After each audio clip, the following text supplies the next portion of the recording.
É com grande alegria que hoje eu venho trazer a palavra para vocês, mas aqui nesse altar, nessa igreja onde eu aceitei Jesus na minha vida, então é uma alegria muito grande estar aqui para trazer essa palavra de Deus para vocês.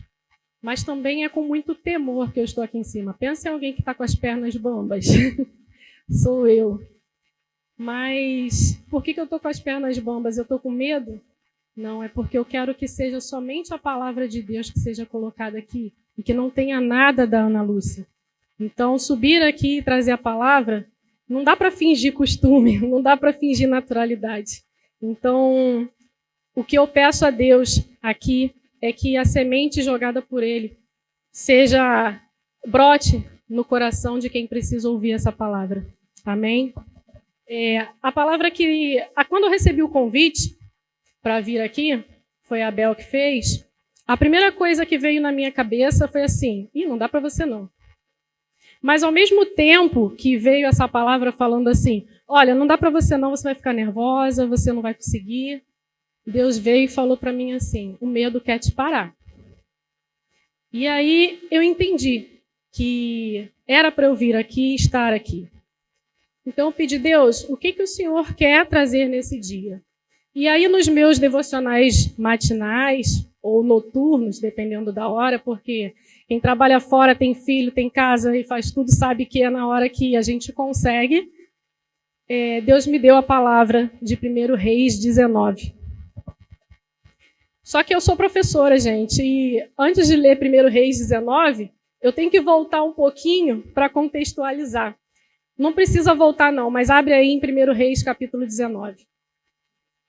A primeira coisa que eu vou falar é sobre Elias. O que quer dizer Elias? Elias quer dizer só o Senhor é Deus. E aí eu vou falar um pouquinho para vocês sobre esse profeta.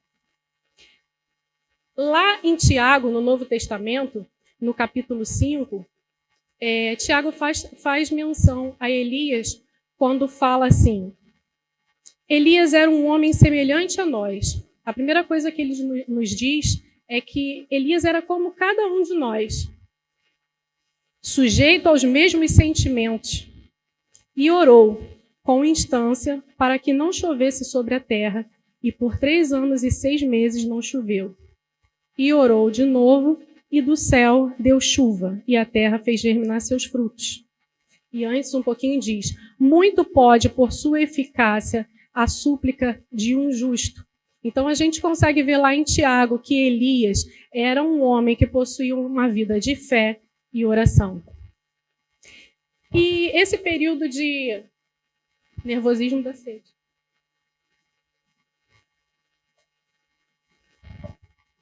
E o período em que a gente está falando é o período do reinado do rei Acabe, que foi considerado por Deus como o pior dos reis.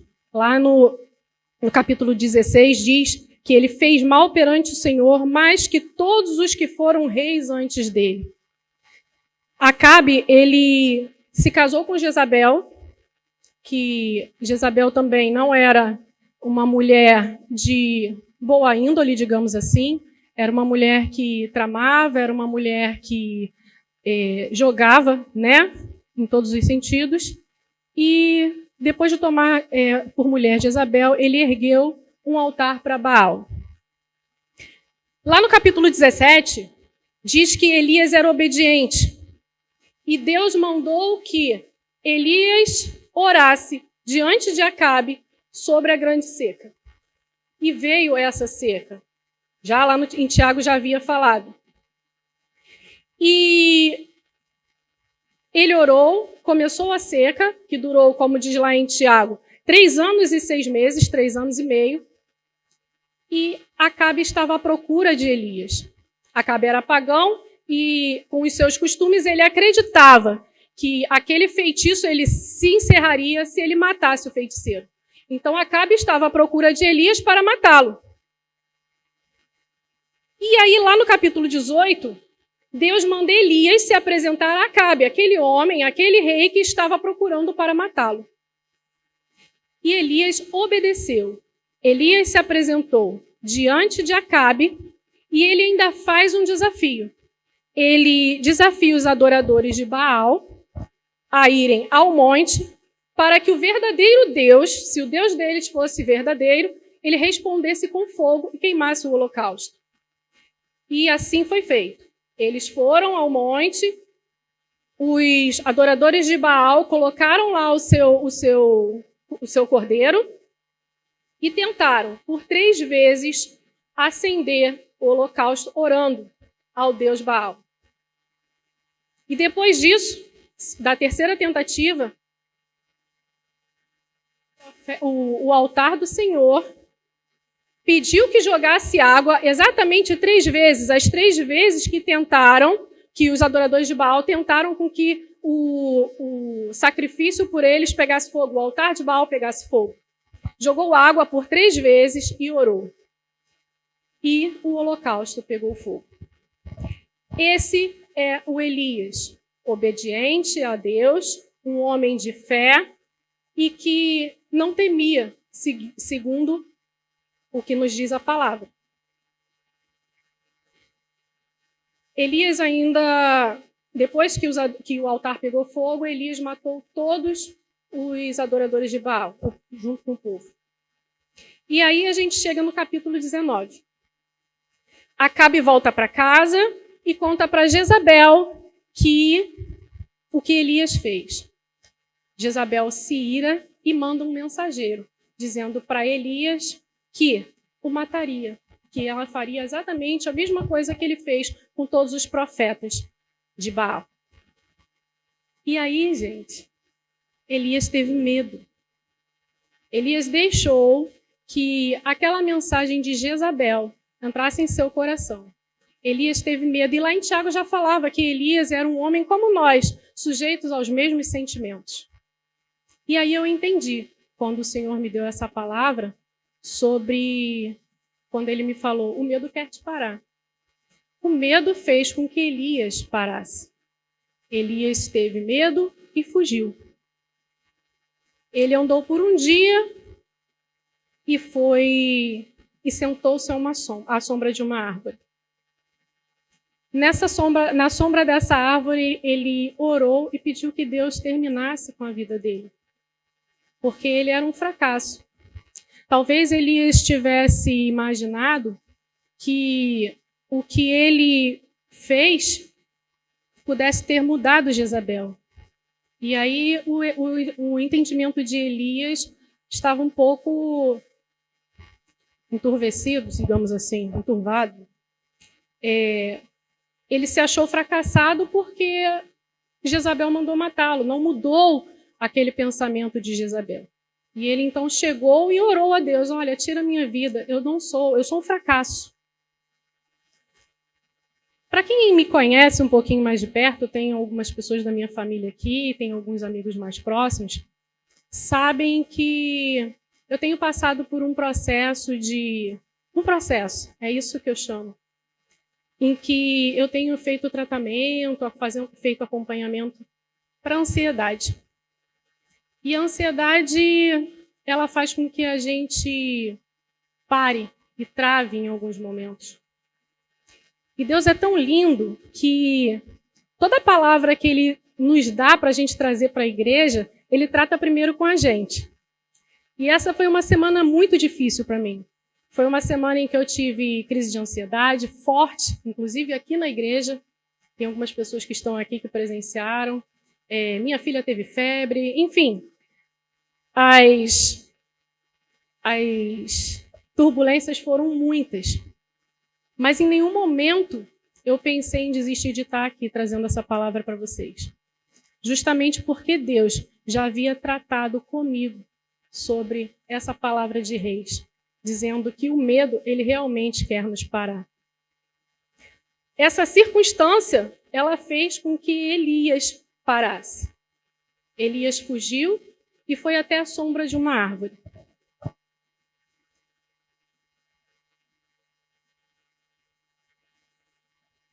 Ele estava cansado, ele deitou e dormiu.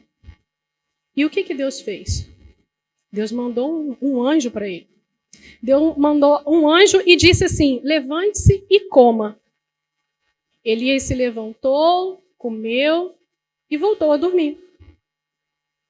E o anjo novamente: levante-se e coma, senão você não vai aguentar a jornada. Irmãos,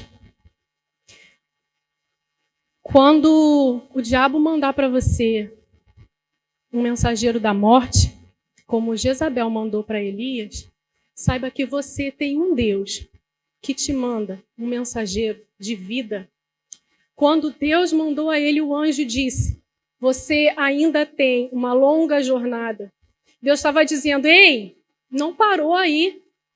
Se alimenta. Vai. Levante-se e coma. Não deixe que o diabo tome a sua mente e seja enganoso, como Jezabel fez com Elias.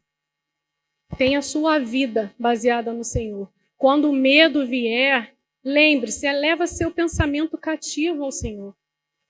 Porque Deus, Ele está cuidando de tudo. Mesmo nos momentos em que a gente acha que a gente está sozinho. Mesmo no momento em que a gente se sente um fracassado. Mesmo no momento em que a gente acha que tudo deu errado. E que nada vai dar certo. Mesmo nos momentos em que você pede a Deus: Deus, me tira, não quero mais. Me leva. Não dá mais para mim. Deus me mandou hoje aqui para dizer a você que ainda tem vida. Que ainda há uma longa jornada, que você precisa se alimentar, que você precisa beber, beba da fonte do Senhor, porque você ainda tem uma longa jornada. Não permita que Jezabel venha te enganar com mentiras, que o diabo venha com mentiras para te enganar. Creia no que diz o anjo do Senhor. Levante-se e coma. Você ainda tem uma grande jornada. Amém? Você está entendendo o que Deus tem para você? Então Elias se alimentou e saiu.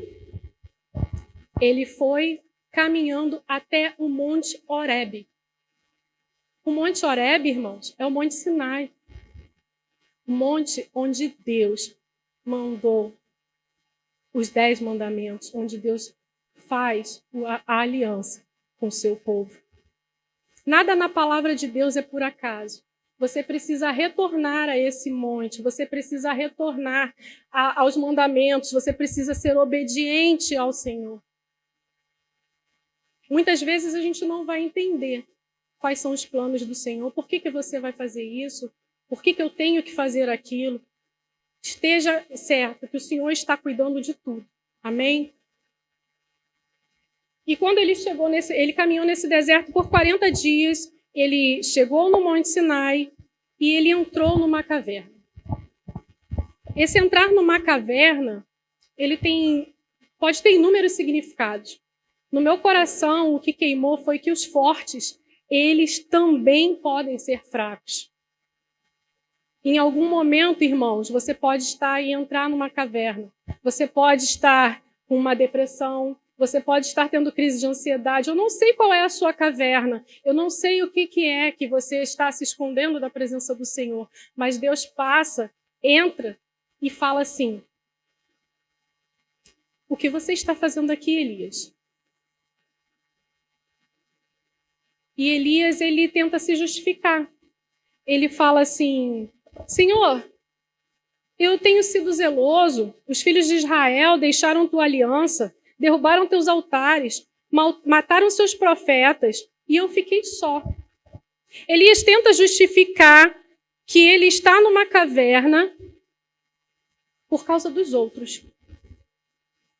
Elias está numa caverna porque ele teve medo. Não parece nem de longe aquele Elias do capítulo 16 e capítulo 17 que se apresentou para a gente, onde tinha uma pessoa procurando para matá-lo, o rei Acabe estava procurando e Deus fala: vai, se apresenta. Elias vai, confia no Senhor e se apresenta. Esse Elias que aparece aqui para a gente é um Elias que talvez a gente olhe e fale assim: caramba, esse cara aí, ele já foi. Como ele mesmo disse, ele é um fracasso. Mas não, gente. Deus permite que a gente passe por algumas situações porque é um processo. Deus já tinha dado a ele a palavra de que o seu caminho ainda é longo. Você ainda tem uma jornada, mas você precisa obedecer. Então Deus pergunta para ele: Lá no versículo 9, gente, desculpa, eu não fiz a leitura porque eu vou fazendo e depois com carinho, com amor, vocês peguem esse texto do capítulo 19, do versículo 1 ao 18 e leiam com outros olhos. Amém? Então Deus diz para ele Deus diz a Elias, saia dessa caverna, fique no monte, na presença do Senhor, pois o Senhor vai passar. E aí vamos lá na Bíblia no versículo 11. Vamos acompanhar. Disse-lhe Deus, sai e põe-te neste monte perante o Senhor. Eis que passava o Senhor, e um grande e forte vento fendia os montes e despedaçava as penhas diante do Senhor. Porém, o Senhor não estava no vento. Depois do vento, um terremoto, mas o Senhor não estava no terremoto. Depois do terremoto, um fogo, mas o Senhor não estava no fogo. E depois do fogo, um cício tranquilo e suave. Ouvindo, Elias envolveu o rosto no seu manto e, saindo, pôs-se à entrada da caverna. Eis que lhe veio uma forte voz e lhe disse, que fazes aqui, Elias? Nesse sussurro estava o Senhor. Muitas vezes a gente fica imaginando que no nosso dia a dia Deus vai se apresentar em coisas muito grandiosas. Num vento forte, no fogo, no terremoto. A gente fica colocando Deus nos nossos moldes. A gente tenta colocar Deus da forma que a gente imagina. Irmãos, hoje no louvor eu estava aqui e às vezes eu fico até preocupada porque eu não sou uma pessoa muito quietinha ali quando eu estou louvando ao Senhor. Eu não sei cantar, mas louvar ao Senhor é o que eu sei fazer e é o que eu venho tentar fazer aqui. Amém? Então, assim, às vezes eu fico até preocupada. Gente, eu pulo demais. A minha filha fica brincando comigo, fala assim, mãe, quando eu estou lá na mídia, eu vejo uma bolinha assim e eu já sei que é você. E Deus já tratou isso comigo. Deus já me falou, olha, eu não estou numa caixinha. Você pode me adorar como você quiser. Deus está, a forma que você adora ao Senhor é a sua forma que Deus adora ao Senhor. Não existe uma pessoa igual a outra. Você já percebeu que Deus nos fez com digitais únicas? Nós somos únicos, irmãos. Meu marido é uma pessoa tranquila. Olha, um lorde quietinho, senta ali, levanta a mãozinha. Às vezes eu empurro, ele tenta me botar para dentro. Eu falo, eu preciso ficar aqui na beira, porque senão eu vou empurrar quem estiver do meu lado. E Deus age dessa forma. Você pode adorar o Senhor quietinho, você pode adorar ao Senhor pulando, você pode adorar o Senhor correndo. Eu já fui em igrejas, irmãos, que as pessoas correm assim por dentro. Antes, quando eu não tinha entendimento das formas que o Senhor e das formas que a gente pode adorar o Senhor, eu achava aquilo muito estranho. Assim que eu me converti, era muito difícil para mim entrar numa igreja pentecostal. Hoje, eu já não entendo dessa forma. Eu entendo que Deus está em todas as formas que a gente manifesta o louvor e verdadeira adoração a Ele. É certo que tem coisas que a gente precisa perceber que são meio meninices, né? Mas a gente louva e adora o Senhor da nossa forma. E assim também Deus, porque se Ele nos fez de forma tão única, assim também é Deus. Ele se apresenta não da forma que a gente imagina, mas da forma que Ele quer. Porque Ele é Deus. Ele foi, Ele é e sempre será Deus. Ele pode se apresentar como um terremoto na nossa vida, pode mudar nossa vida de cabeça para baixo, pode. Ele pode se apresentar como fogo e você sentir aquela presença, pode. Ele pode se apresentar como um vento forte, ele pode se apresentar. Mas você precisa estar com seus ouvidos atentos, porque o Senhor pode se apresentar a você como um doce sussurro. E se você não estiver com seus ouvidos atentos ao que o Senhor tem para te dizer, você pode perder essa oportunidade. Por isso, A gente precisa sempre estar em oração, precisa sempre estar se alimentando da palavra, a gente precisa sempre estar buscando e estar atento com os nossos ouvidos para a voz do Senhor. Diz na palavra que as ovelhas conhecem a voz do seu pastor. Então a gente precisa realmente estar atento à voz do Senhor. E Elias foi ali para fora, passou o terremoto, passou o vento, passou o fogo e veio essa doce palavra do Senhor. E Deus pergunta de novo para Elias: Elias, o que você está fazendo aqui? Pela segunda vez o Senhor fala: Elias, eu não te mandei, o que você está fazendo aqui? Por que você está aqui? Ele perguntou a primeira, só falta desenhar a terceira, né, gente? E fala: Elias, o que você está fazendo aqui? Elias agiu por sua própria conta lá atrás. Ele teve medo, sequer perguntou a Deus o que ele iria fazer. E quantas vezes, irmãos, a gente age assim na nossa vida, no dia a dia? Era algo simples. Ele só precisava perguntar a Deus: o que eu faço? Essa senhora aí, ela falou que vai me matar. O que eu vou fazer? Era simples. E assim também no nosso dia a dia. Às vezes a gente não precisa ficar preocupado porque vai encher o ouvido de Deus. Ai, será que eu vou perguntar para Deus como é que, se eu vou sair hoje? Deus se preocupa conosco com os detalhes. Ele não foi até lá ele não mandou um mensageiro para que Elias entendesse que ele ainda tinha um grande caminho a percorrer. Deus se preocupa conosco nos detalhes. Irmãos, quando você sai de casa, olha no espelho e fala: Deus, está bom assim? Se a gente fizer essa pergunta, Deus vai falar. A gente só não escuta porque a gente não pergunta ou porque a gente não está com o ouvido atento. Se a gente falar com Deus, Ele vai falar conosco. Ah, eu não estou escutando Deus falar. Irmão, você está abrindo a tua palavra? Você está abrindo a Bíblia para ouvir Deus falar? Não vai se apresentar sempre por um terremoto, uma coisa louca na sua vida que vai mudar a sua casa de cabeça para baixo, não. Deus fala num doce sussurro na sua manhã. Ele conversa com você. Eu costumava dizer para os adolescentes que o nosso relacionamento com Deus é assim, igual quando a gente se muda para um apartamento novo, né? E a gente entra no elevador e encontra aquele vizinho que a gente encontra todo dia, na mesma hora, porque a gente trabalha e pega no mesmo horário no trabalho. Eu costumava dizer para os adolescentes que eu falava assim, que a gente entrava no elevador, o primeiro dia você vai entrar e vai ficar assim, né? Do lado daquela pessoa, subiu, desceu, saiu.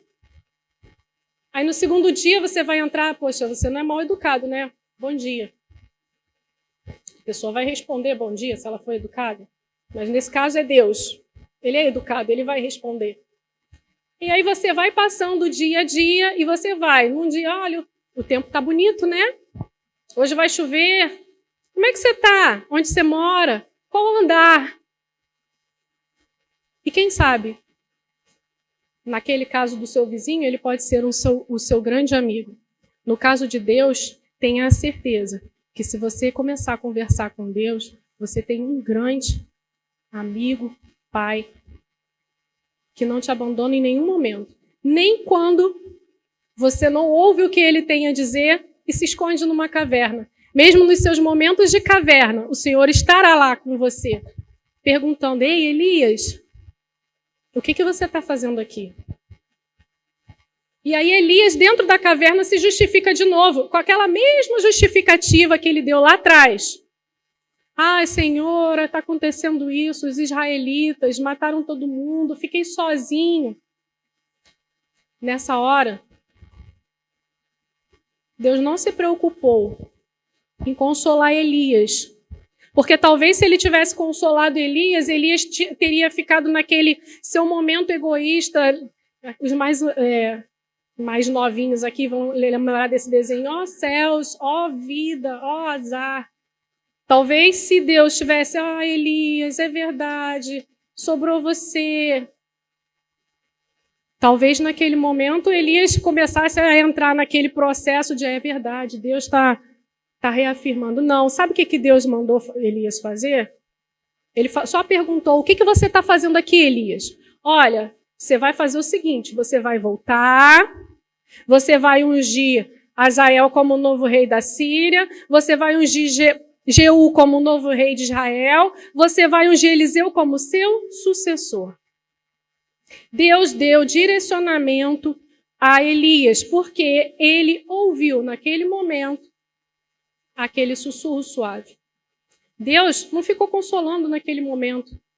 A gente não pode ficar nesse, eu sou o coitadinho, só sobrei eu, mataram todo mundo. Não sobrou só Elias. Deus, mais à frente, ele faz assim, lá no versículo 18, fiz sobrar 7.000, cujos joelhos não se dobraram diante de Baal. Quando se você imaginar que você está sozinho, creia que tem um Deus que já preparou tudo para você, irmão. Amém? Você nunca está sozinho. Mesmo nos seus momentos de caverna. Eu, hoje, Ana Lúcia, estou passando por um processo em que, em nome de Jesus, eu sou curada dessa ansiedade. Amém? Porque eu creio. Quantos aqui passam por esse processo? Eu não estou sozinha, eu tenho certeza disso. Quantos aqui estão na depressão? Qual é a sua caverna do que você tem medo? O medo está te parando. O medo não está te deixando avançar. Creia que Deus pode tudo. Muitas vezes a gente se preocupa com coisas que estão fora do nosso alcance. Eu tenho essas preocupações. Muitas vezes eu quero me preocupar com coisas que são exclusivamente do Senhor. A vida do meu marido, a saúde da minha mãe, a saúde do meu filho.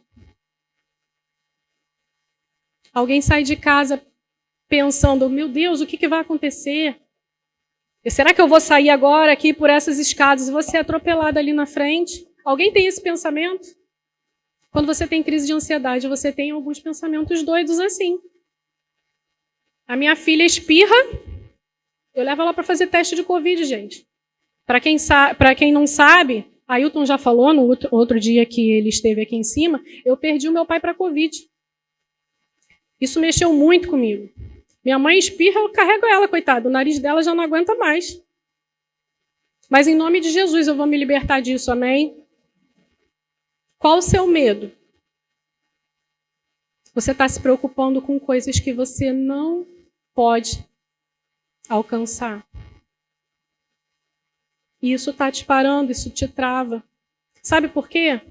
Porque a gente precisa colocar Deus no trono dele e deixar ele lá. Às vezes a gente diz, Deus é tudo para mim. Deus é tudo mesmo para você? Os adoradores de Baal adoravam uma estátua. O que você tem adorado hoje? É o seu marido? É o seu filho? É o seu corpo? O que você tem adorado hoje? Não são somente estátuas. O que tem roubado seu coração? De estar plenamente na confiança do Senhor.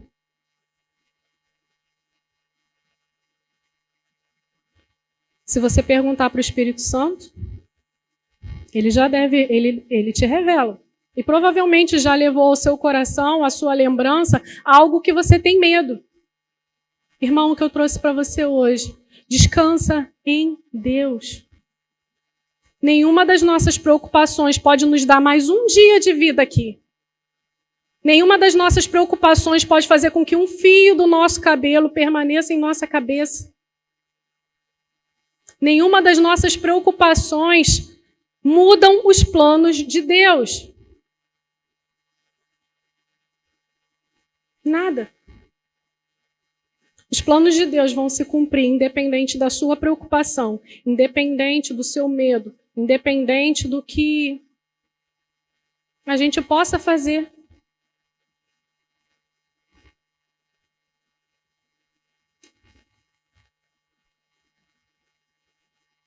Elias fugiu. Ele achou que dessa forma ele preservaria a vida dele. Ele não perguntou a Deus o que ele deveria fazer. Elias se achava único, porque era ele que estava fazendo aquilo tudo. Em algum momento ele errou ali. A fuga de Elias para tentar salvar sua própria vida. Irmão, quem guarda os seus filhos é o próprio Yahvé. Não são as nossas iniciativas de autoproteção, como Elias fez. Nada disso que a gente faça muda os planos do Senhor.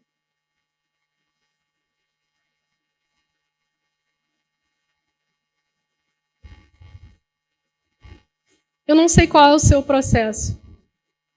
Eu não sei o que você está passando. Mas eu sei que essa palavra, ela veio para mim como uma flecha no meu coração. O que eu tenho a dizer para você hoje e deixar aqui do meu aprendizado sobre tudo isso que está em 1 Reis 19 é: primeiro, não acredite no que não vem do Senhor. Deus está cuidando de tudo. Seja obediente ao Senhor.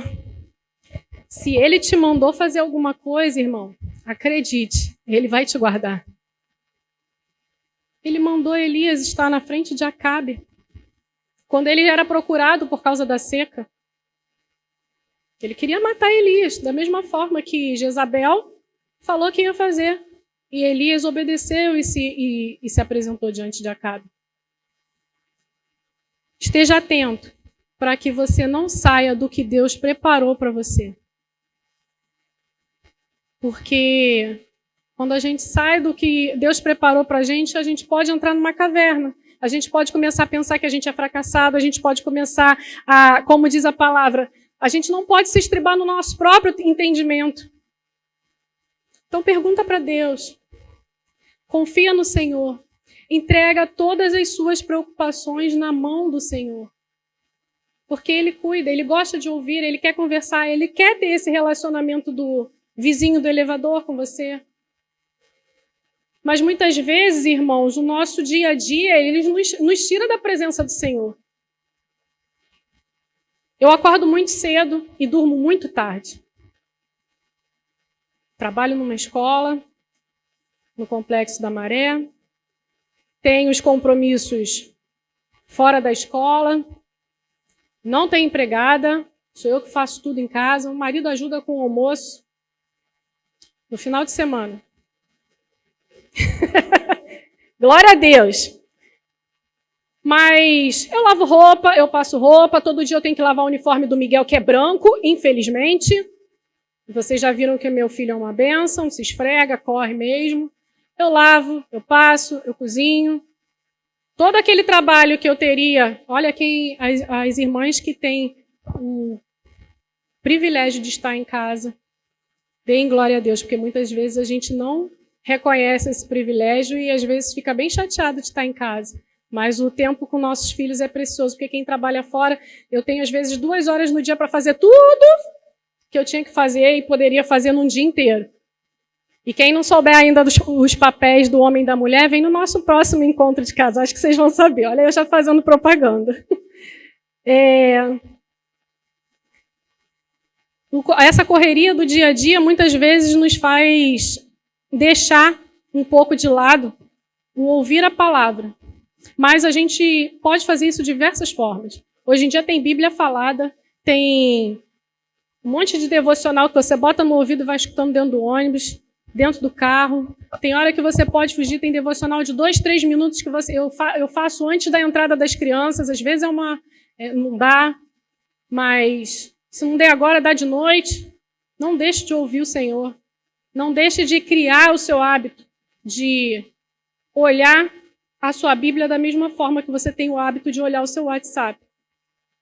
Porque hoje em dia, O WhatsApp tem tomado muito dos nossos dias. Eu não sou contra, tá, irmãos? Eu só estou fazendo uma comparação porque vocês não deixam. Há uma parte aqui, eu não vou falar todo mundo porque eu não posso generalizar. Mas quase todos aqui, pelo menos uma vez no dia, dá uma olhada no WhatsApp. Pelo menos uma vez no dia, vai lá ler um versículo, escuta a doce brisa do Senhor falando ao seu ouvido. Às vezes, uma palavrinha, um versículo pode fazer mudar todo o seu dia. A nossa carne, irmãos, ela é alimentada o tempo todo. Na escola, no trabalho, no dia a dia, com os amigos. É vintage, isso que eu vou dizer, né? Vamos usar uma palavra chique. Mas todo mundo já ouviu isso aqui. Vence aquele que é mais alimentado. A nossa carne ela é alimentada o tempo todo. O tempo todo. Qual o seu momento para alimentar o seu espírito? A gente precisa fortalecer isso. A alma grita, gente. A alma grita. Nos momentos em que eu estive mais em crise de ansiedade, eu não conseguia ouvir a voz de Deus. Porque a minha alma gritava tão alto que eu não conseguia ouvir a palavra de Deus. Nos momentos mais difíceis da minha vida, eu não conseguia abrir a palavra de Deus para ler. Eu louvava. Só nunca deixei de ter esse contato com o Senhor. Porque mesmo que eu não quisesse ouvir, porque eu já briguei com Deus. Alguém aí mais já brigou com Deus? Eu já briguei. Eu briguei com Deus. Falei, não quero te ouvir não. Fechei a Bíblia e eu não queria ouvir mesmo. Mas eu nunca deixei de louvar. Porque eu sei que independente do que aconteça na minha vida, eu creio que o Senhor sabe de todas as coisas e que os planos dele são maiores do que os meus.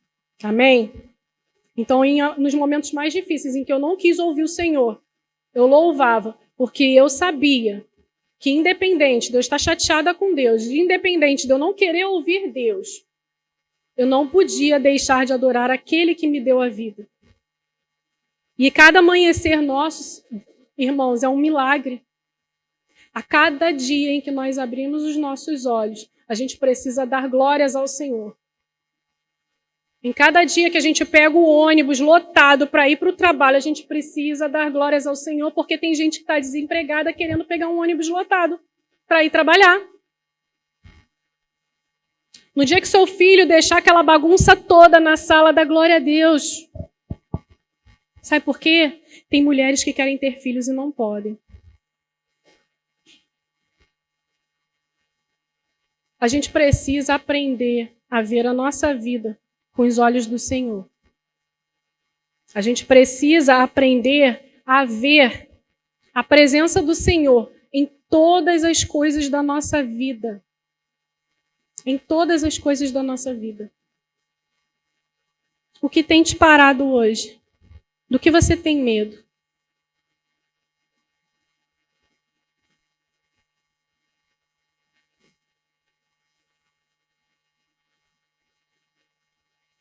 Esse medo, ele vai crescer se você continuar alimentando.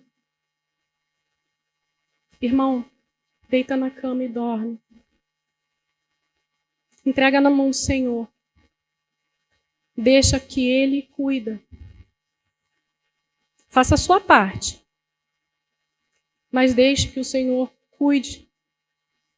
Não dá para você botar Deus no trono. E agora eu vou fazer isso, tira Deus do trono. Ah, mas o Senhor é Deus, bota Deus no trono. Está demorando, tira Deus do trono.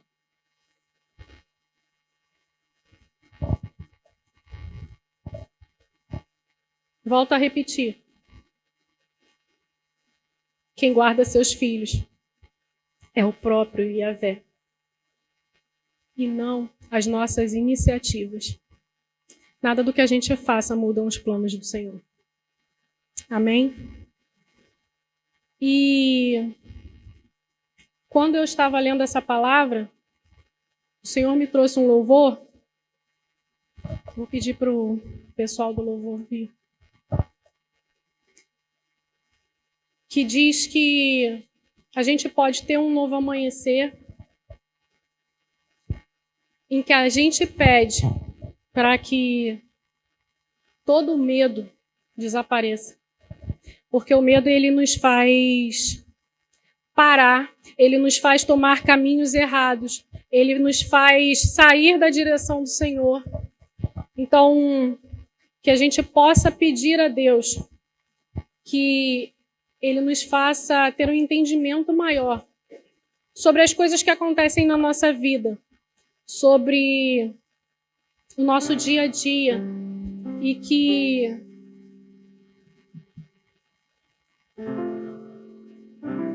a gente possa caminhar, sorrir e viver, apesar de qualquer circunstância. Que a gente possa colocar na nossa vida o exemplo de Elias, do capítulo 16, do capítulo 17. Que a gente não veja o Elias que teve medo e se enfiou numa caverna como um fracassado, mas por alguém que passou por um processo e que foi cuidado por Deus e que teve a sensibilidade de ouvir sua voz, ver a direção que Deus queria que ele tomasse novamente, que ele retomasse. Volte, Elias, que ele retomasse e que a gente possa voltar a ouvir a voz de Deus. Não somente como terremoto, não somente como vento forte, mas como brisa suave. Abre a tua palavra, irmão. Abre a sua Bíblia. Ouve o Senhor falando com você. Pede direção a Ele. Não deixe que o medo te paralise. Porque você sai dos caminhos do Senhor.